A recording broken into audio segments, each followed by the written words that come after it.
Hi friends, welcome to our channel. నేను last వీడియోస్లో చెప్పాను కదా, నేను జాబ్ కోసం అయితే సెర్చ్ చేస్తున్నాను చెప్పి ఫైనల్గా నాకైతే ఒక బ్యాంక్లో జాబ్ అయితే వచ్చింది. అండ్ ఆఫర్ లెటర్ కూడా రిలీజ్ అయిపోయింది. కానీ లాస్ట్లో బ్యాక్గ్రౌండ్ వెరిఫికేషన్ ఉంటుంది కదా, దానికి వాళ్ళు డాక్యుమెంట్స్ వెరిఫికేషన్ చేయాలన్నమాట. సో దానికైతే నాకు మార్క్ షీట్స్ కానీ డిగ్రీ సర్టిఫికేట్ కానీ అడిగారు. నా దగ్గర ఓన్లీ ప్రొవిజనల్ ఉంది.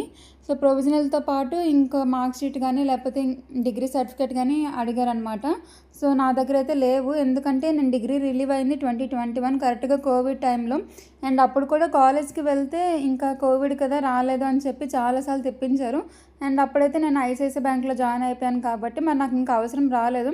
అండ్ ఇప్పుడైతే సర్టిఫికేట్ తీసుకోవడానికి కాలేజ్ యూనివర్సిటీకి వెళ్ళాలి అంటే మనకి కాలేజ్ నుంచి ఒక లెటర్ అయితే రావాలి.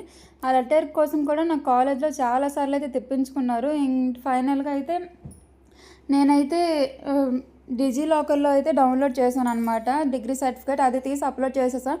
కానీ ఎప్పటికైనా అవసరం ఉంటుంది కదా అని చెప్పి యూనివర్సిటీకి వెళ్ళి కలెక్ట్ చేసుకుందామని అనుకున్నా. ఇంకా యూనివర్సిటీకి వెళ్తే వాళ్ళు కూడా ఇప్పుడు అవ్వదు, మంత్ ఎండింగ్లో రండి, మా దగ్గర అయితే ప్రింటర్ పనిచేయట్లేదు మార్క్ షీట్స్ ప్రింట్ చేయడానికి అని పంపించేశారనమాట.